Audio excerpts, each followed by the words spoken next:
Okay, this video is going to be a bit ironic because I make Elemental using this 32-inch decade-old LCD TV. Think about that. If you love watching TV shows and movies, a good old smartphone isn't gonna make the cut for you. Now, being a young adult, I know exactly how it feels when you try shopping for a TV and you find out that a good TV is going to be expensive. And so that's exactly why we are going to talk about TVs in this video. Hey guys, my name is Shubham Raheja and you are watching Elemental, where we talk about the smaller things in tech that make a much bigger impact on the real world. Catch us every Sunday at 1 p.m. And if you love this series, subscribe to our channel, that is Catch 360, and hit that bell icon so that you know exactly when we put out our latest videos.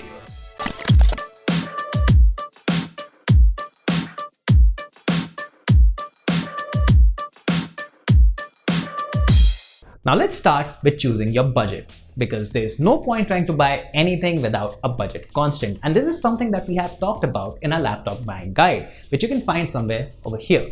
Now, buying a TV is slightly different than buying a laptop, because when you're buying a TV, you're also buying other streaming services and accessories that go along with it.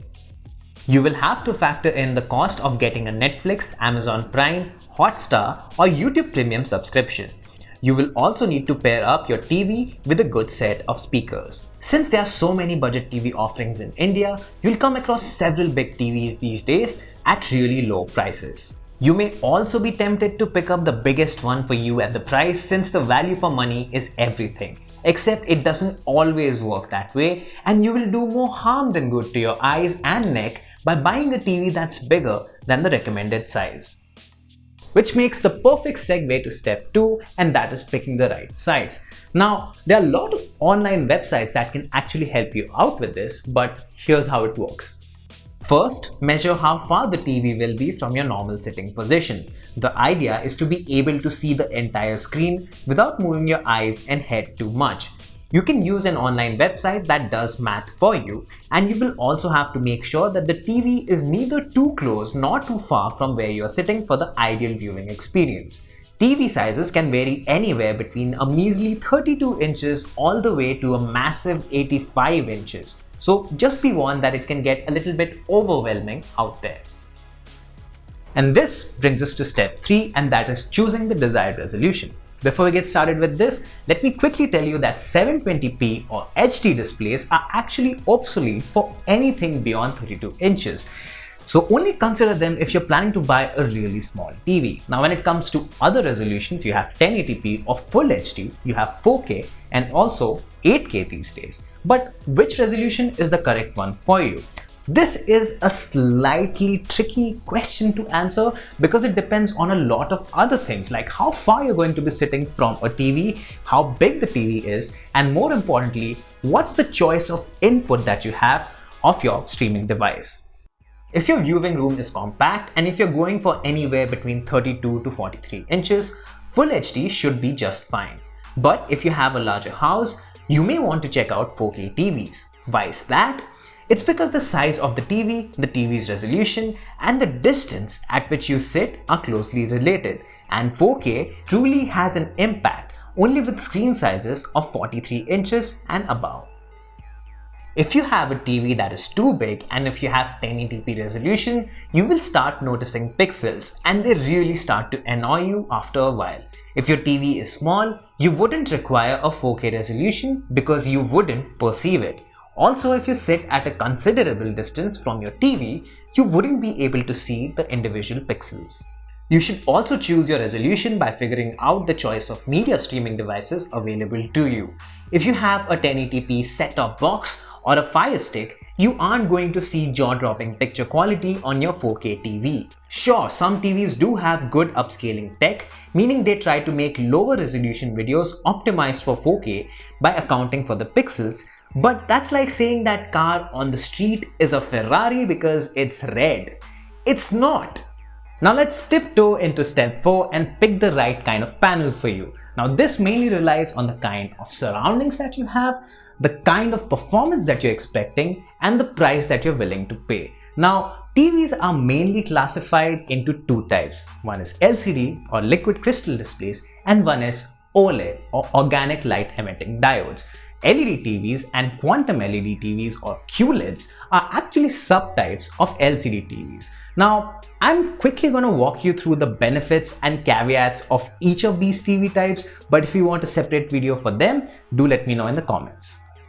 LCD, LED and QLED TVs are backlit, so they can actually fight back the ambient light, meaning they can be legible in a very bright room. Now, a vanilla LCD panel uses CCFL lights or cold cathode fluorescent lights, basically really tiny versions of these guys. LED panels use LEDs, like really small LEDs, basically one of these guys, which I'm really scared to touch because the whole thing falls apart. And QLED TVs use a quantum filter in front of them that scatters light much more effectively so as to give you better colors and contrast. Now, a good old LCD is going to be the worst in all of these, just in terms of colors, contrast, or even electricity consumption. And they aren't even widely available these days. In fact, this is an LCD TV. LED TVs are a bit better and further have two subtypes, in-plane switching or IPS, which offer better viewing angles, and vertical alignment or VA that have better contrast levels so you can view them better in dark scenarios. LCD panels also often suffer from backlight bleed, even in brand new TVs. They can also show backlight blooming or this halo around a bright object on a dark background. OLED TVs are generally awesome, mainly because every pixel is capable of emitting its own light. They are capable of reproducing deep blacks, good contrast, and realistic colors, and they look sick because they are thinner, slimmer, and have little to no bezels at times.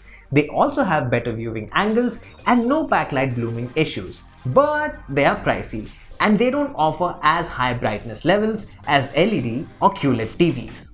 QLEDs offer a middle ground between the two extremes, meaning they can get sufficiently bright while not having blooming issues like LCD displays. They can show beautiful vivid colors and have great contrast, almost as good as OLED TVs.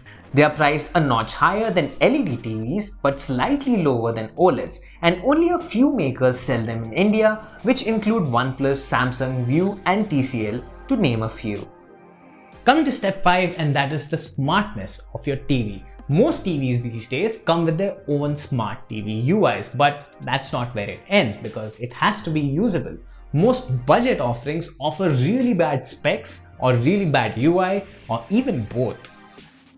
Also, some budget TVs do not natively support Netflix and Amazon Prime Video, and so they rely on a third-party marketplace to download streaming apps. This means the video quality could be limited to a mere 480p, and so you wouldn't be having much fun. You can opt to go for a non-smart offering and spend a few $1000 to get something like an Amazon Fire Stick or a Mi TV Box 4K, but do include that in your budget. Now let's come to step 6, and that is choosing the right I/O options or input-output options. Look, there's no such thing as too many HDMI ports. The last thing you want is going behind a mounted TV and searching for ports. 3 should be enough. One for the set-top box, one for the streaming device, and one for the console. But it ultimately depends on you. Then step 7, deciding what else do you want in a TV. HDR10 Plus or Dolby Vision. I would say Dolby Vision, mainly because there's generally more content tailored around it, and it is also backwards compatible with HDR10 Plus. But it really depends on the mix and match of things you would want to watch, and if you have subscribed to the streaming services and plans that actually offer that kind of content. Then see if the TV matches the decor of your house. Often a TV is a status quo than a necessity. Are you going to play games on it? If you are, look for a high refresh rate panel with low input latency, or basically the amount of time it takes to register an input coming from your gaming console. The little things like these make a much bigger impact on your buying decision. Ideally, we would want you to go out to a store to check out a TV to get a better feel for it, but don't forget to take precautions like wearing a mask and maintaining social distancing. Now, if you're planning to buy a TV online, we highly recommend you to check out video reviews of the TV and also some customer feedback on e-commerce websites. And those were the steps to buy the perfect TV for you. What's the TV that you're eyeing at the moment? Let me know in the comments. Now remember, Elemental videos come out every Sunday at 1 p.m. so don't forget to subscribe to our channel. And for all things tech, log on to gadgets360.com.